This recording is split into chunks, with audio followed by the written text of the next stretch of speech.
So this Ukraine story seemed to come out of nowhere, and there's still really no consensus on what major parts of it mean. For example, legal experts appear to be split, even tonight, about whether the president's phone call with the Ukrainian president was illegal. So we wanted to get to the bottom of that, obviously.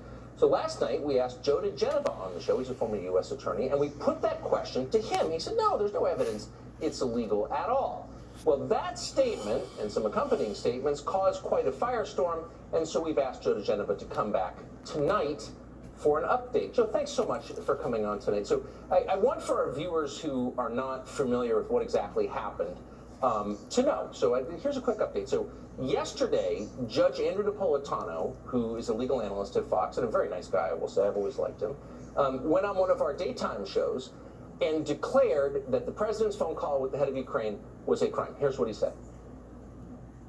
It is a crime for the president to solicit aid for his campaign from a foreign government. So that would be that to which the president has admitted is in and of itself a crime. Yes. So that definitely got our attention. Of course, it's a crime. And so I asked you, because you prosecuted a lot of crimes, and for our viewers who didn't see it, here's what you said. Well, I think Judge Napolitano is a fool, and I think what he said today is foolish. No, it is not a crime. Let me underscore emphatically that nothing that the president said on that call, or what we think he said on that call, constitutes a crime. And even if he had said, you're not going to get the money, it would not be a crime. Well, apparently, our daytime host, who hosted Judge Napolitano, was watching last night and was outraged by what you said, and quite ironically, called you partisan. Here's what he said. A partisan guest who supports President Trump was asked about Judge Napolitano's legal assessment. And when he was asked, he said, unchallenged, Judge Napolitano is a fool. Attacking our colleague who's here to offer legal assessments on our air in our work home is repugnant. Repugnant!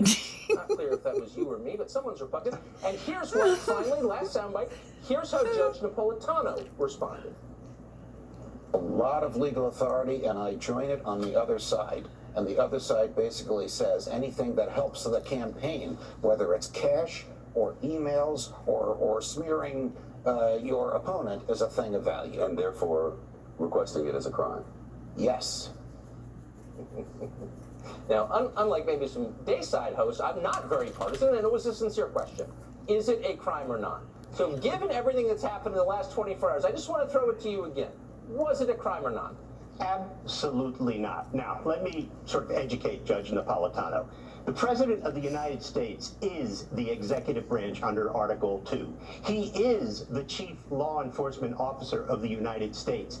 He can ask anyone, a citizen, a foreign leader, a question. He can make a suggestion about an investigation because he runs them. And by the way, in the latest set to with the whistleblower, the Office of Legal Counsel has said that requesting information from a foreign government is not a thing of value. It is not a foreign contribution. I must say this. I've been a U.S. attorney, an independent counsel, an investigative counsel on Capitol Hill in the House and the Senate. Judge Napolitano has never been a U.S. attorney. He's never been a federal prosecutor. He has never conducted a federal grand jury. I have done all of those things. If he wants to have an opinion, that's fine.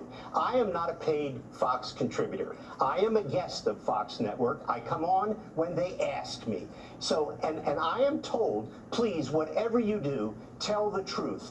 Don't make things up. Don't cover it. So what I say, I believe, of course, as a matter of law, I know what I'm talking about in the law. I try to be truthful. Right. I was very truthful last night.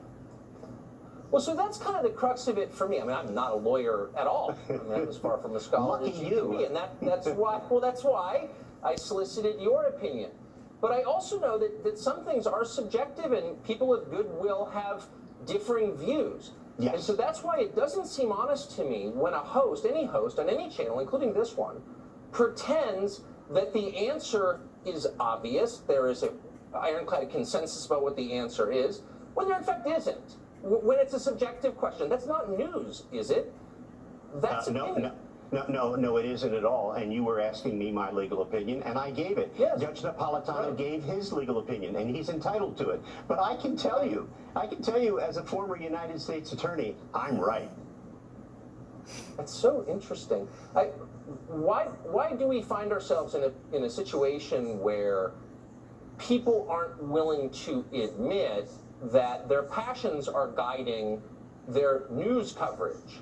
You know, just say, wouldn't it be better if we just said out loud, you know, this is what I think. And I'll just say, for example, you'll never hear me criticize Rachel Maddow. I don't agree with anything she says, but she's very straightforward about it. It's her opinion. Yes. Why wouldn't it be better if we all were that transparent about what's driving our show?